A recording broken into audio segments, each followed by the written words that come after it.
Temos agora novas informações sobre a guerra em Israel. Depois de 2 semanas de conflito, os primeiros caminhões de ajuda humanitária atravessaram a fronteira do Egito com a faixa de Gaza. Essa é uma informação muito importante. Entendam isso, porque essa era uma angústia muito grande no mundo inteiro, no mundo todo. Então, olha, essas imagens são ao vivo, Eric? Deixa eu ver, tem imagens ao vivo? Essas não, essas daí não. Mas acho que você tem imagens ao vivo aí. Pronto, agora sim. Essa é ao vivo, né? Obrigado, gente, obrigado. Temos imagens ao vivo agora para você. Tá aqui, a gente está acompanhando. Sempre você vai ter imagens ao vivo aqui na programação, aqui no jornalismo da Record TV. Então vamos lá. Deixa eu trazer essas informações sobre os caminhos. Pode deixar essas imagens no ar, porque o que a gente vai trazer agora de dado é muito importante. É uma notícia que era muito aguardada. Porque as autoridades permitiram a entrada de 20 caminhões carregados com água, comida, equipamentos hospitalares e medicamentos. Esses veículos, claro, passaram por uma inspeção para então começar a distribuição desses produtos que são essenciais para a sobrevivência daquele povo que está lá, está no meio dessa confusão toda. Tudo é acompanhado de perto pela Organização das Nações Unidas para garantir que nada seja entregue aos terroristas do Hamas, para que não haja no meio dessa ajuda que é fundamental para as pessoas o fornecimento de outras armas ou coisas desse tipo, só para você entender, tá bom? Aproximadamente 2 milhões de pessoas estão isoladas na faixa de Gaza, isoladas, e precisam urgentemente desse suporte humanitário. Apesar da fronteira ter sido aberta ou parcialmente aberta, ainda não foi liberada a saída de pessoas de Gaza. Então as pessoas estão presas. Um grupo de brasileiros permanece na fronteira aguardando para ser repatriado. Chegou hoje ao Brasil um novo voo da FAB, da Força Aérea Brasileira, com mais de 69 brasileiros repatriados. Quantos são? Quantos foram? 70, é isso? 69, com mais 69 brasileiros repatriados, corrigindo aqui. Ao todo, mais de 1.100 pessoas foram resgatadas pelo governo brasileiro na zona de conflito. Mais de 5.500 pessoas já morreram dos dois lados, segundo os números até agora. Mas, como em toda guerra, há também uma guerra de informação. Então, não dá para você confiar exatamente nos números. A gente se assusta com esses números, mas a gente não tem certeza absoluta deles. Gardinalha, eu sei que você está acompanhando de perto tudo isso e a evolução disso. Então, esta abertura parcial da fronteira para a entrada dessa ajuda era algo que era absolutamente esperado por todo mundo, né? Esperado a semana toda. Você falou que realmente é complicado confiar nos números. O número de caminhões, 20, nesse número nós podemos confiar, porque quem contou a entrada de 20 caminhões foram os nossos colegas da imprensa, que estavam ali na fronteira e contaram que foram exatos 20 caminhões com ajuda humanitária que puderam adentrar a faixa de Gaza. Que é muito pouco, aliás, né, De acordo com a própria ONU, é uma gota no oceano. O que é que tem dentro desses caminhões? Tem medicamentos, tem água, porque em muitas partes de Gaza não há mais fornecimento de água. Então eles levaram diversos fardos com garrafas de água. Tem caixões, porque veja só a situação, Zucca, você não tem nem como recolher as pessoas, né, que infelizmente vieram a óbito, então eles estão transportando também caixões nesses caminhões. E combustível, porque muitas áreas não têm energia elétrica, então o combustível é fundamental para que possa haver o fornecimento de energia elétrica, principalmente em hospitais. Perfeito, olha só, e os nossos enviados especiais, André Azeredo e Eliezer Fernandes, estão em Tel Aviv, em Israel, e trazem para você agora as últimas informações sobre o conflito, que, como o Gardinelli acabou de falar, já passa de 2 semanas. Falar com ele. Boa tarde, André.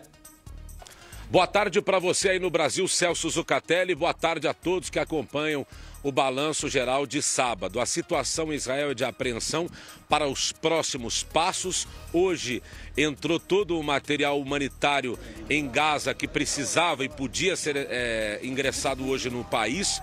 Foram 20 caminhões com ajuda humanitária, com bandeiras da ONU, inspecionados antes de entrar no Egito, carregados com água, comida, equipamentos hospitalares e também medicamentos.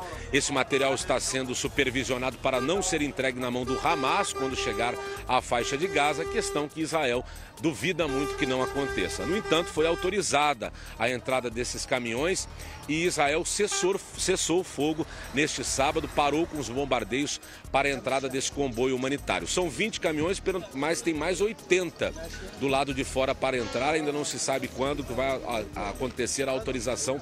A situação em Gaza é dramática, se vive uma crise humanitária em Gaza, sem água e sem energia elétrica e sem comida já há 2 semanas. A entrada desse material humanitário concordada com Israel numa negociação junto ao Egito e aos Estados Unidos contraria o desejo das famílias israelenses que têm pessoas de seu parentesco sequestradas pelo Hamas e agora, neste momento ainda, em território de Gaza. Não está autorizada, além da entrada de combustível pela fronteira do Egito, a saída de pessoas também pelo corredor do Egito.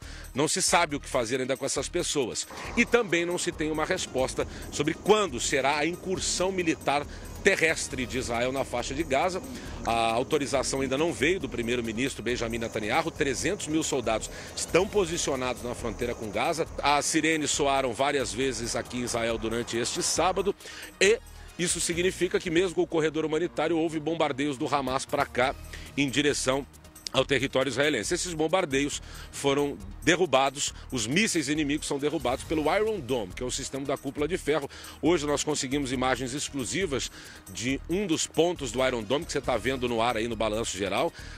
É esse sistema no alto da colina que você vê, uma caixa enorme retangular cheia de mísseis teleguiados que derruba de forma inteligente, né, depois de ser monitorada por computador, a entrada do míssil inimigo, saem dessas caixas os mísseis teleguiados para derrubar no ar o bombardeio inimigo. É claro que o Iron Dome é um sistema, isso é um dos pontos do Iron Dome, tem vários desses ao longo do país, formando então a cúpula de ferro que defende Israel e o que garante, por enquanto, Celso Zucatelli, que os israelenses estão relativamente tranquilos, já que o confronto está restrito à faixa de Gaza e o território israelense está protegido pelo Iron Dome até segunda ordem. De Israel, André Azeredo para o Balanço Geral. Obrigado, amigo. O microfone aberto para o André. André fazendo uma cobertura muito importante ao lado da Denise Doris, que também está lá, a nossa correspondente em Israel, do nosso querido Roberto Cabrini, que foi para lá, mostrou, fez reportagens importantíssimas, mostramos reportagens importantes do Cabrini. Uma das me chamou muito a atenção, aquela reportagem no hospital em Israel, fazendo o atendimento das vítimas da guerra. Enfim, é importante que você entenda que esta não é uma abertura da fronteira. A gente estava falando nos bastidores aqui. Como o André explicou, é uma abertura parcial. Então os caminhões entraram, mas a fronteira está fechada, porque ainda há uma restrição muito grande. É um cenário de guerra. Só que esse apoio humanitário era fundamental para essas pessoas que estão lá.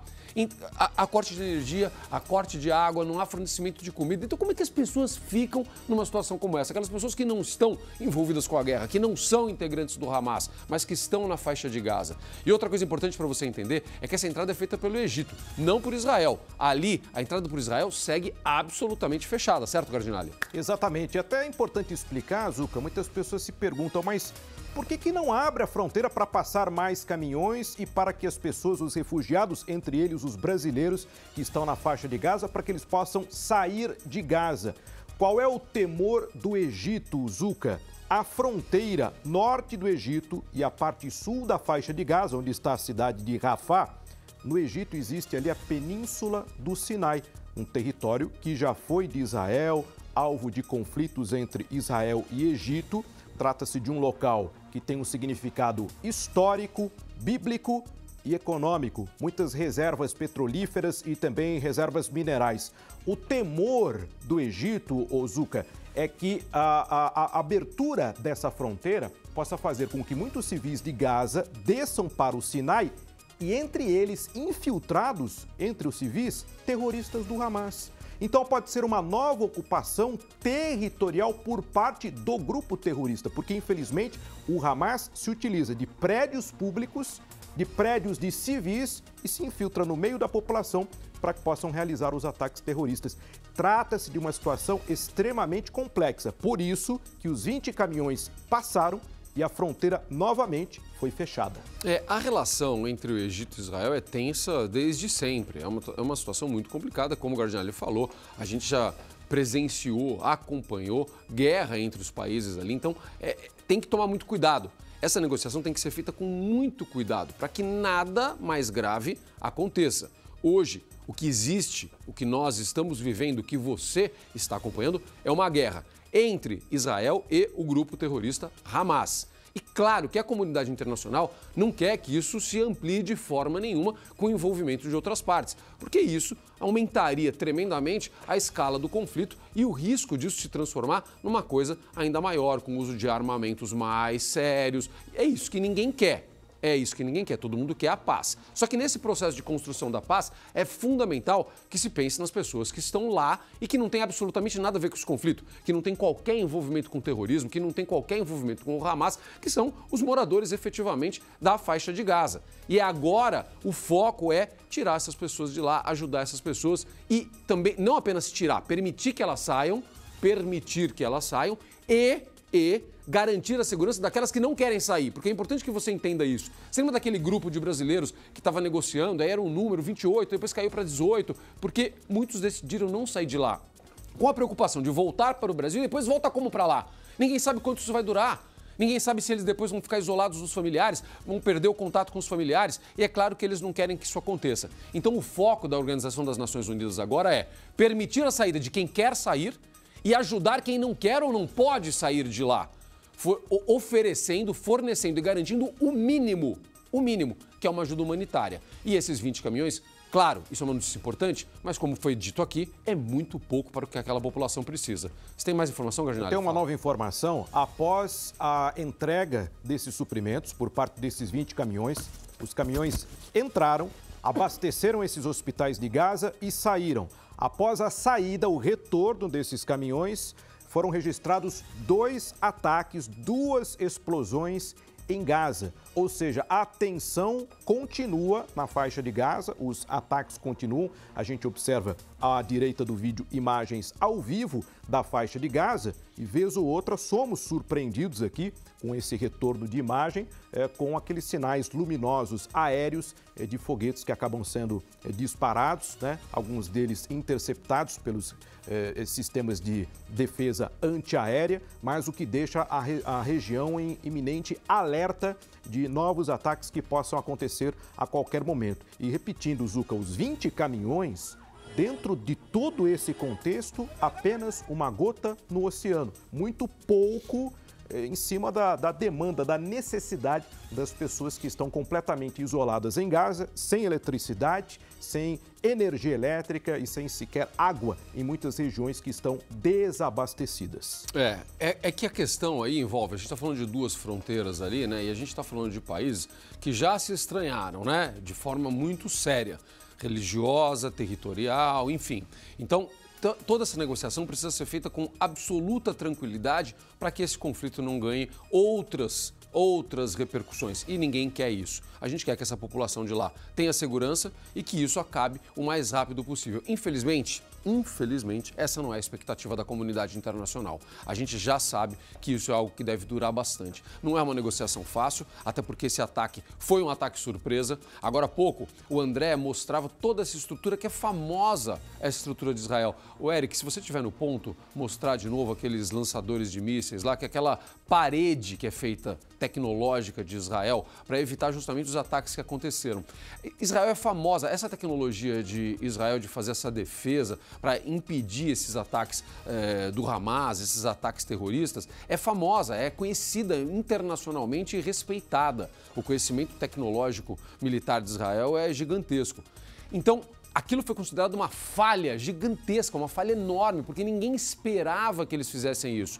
Claro, houve o ataque surpresa, houve a invasão que não era esperada, os infiltrados, aqueles que entraram voando de paraglider, vocês viram isso, essas imagens, os terroristas que entraram dessa forma? Claro que eles pensaram nesses ataques de diversas formas e conseguiram furar essa inteligência de Israel de diversas formas. Mas o ataque de mísseis foi considerado, sim, pelos especialistas que nós entrevistamos. Olha lá, tá vendo só?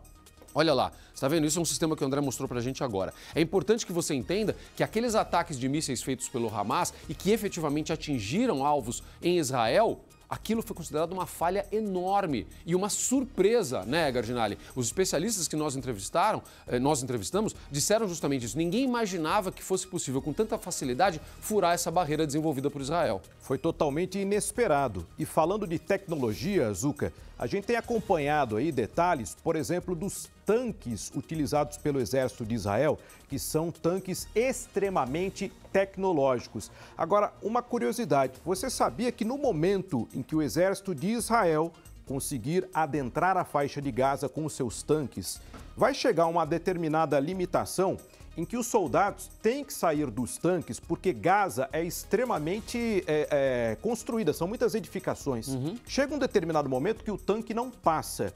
E aí o combate vai ser um combate de infantaria, ou seja, exatamente como no passado, corpo homem contra homem. A corpo. Os soldados por terra enfrentando os terroristas.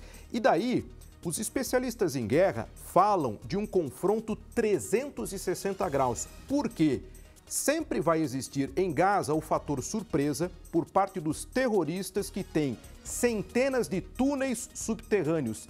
Eles se deslocam como ratos pelo subterrâneo e podem surpreender a defesa de Israel, o exército de Israel, saindo por dutos que o sistema de inteligência do exército de Israel desconhece. Veja a complexidade desse confronto por terra que o exército de Israel terá que enfrentar no momento em que chegar à faixa de Gaza. E esse é um momento esperado, né, gente? É importante que vocês entendam isso. Isso é esperado para qualquer momento. A gente mesmo aqui, eu vou dizer para você que há uma semana eu estava no ar no Hoje em Dia e a gente estava esperando a qualquer momento a entrada de Israel por terra, a invasão por terra da faixa de Gaza. Porque isso vai acontecer. A gente sabe que isso vai acontecer. Em algum momento, esta movimentação vai acontecer.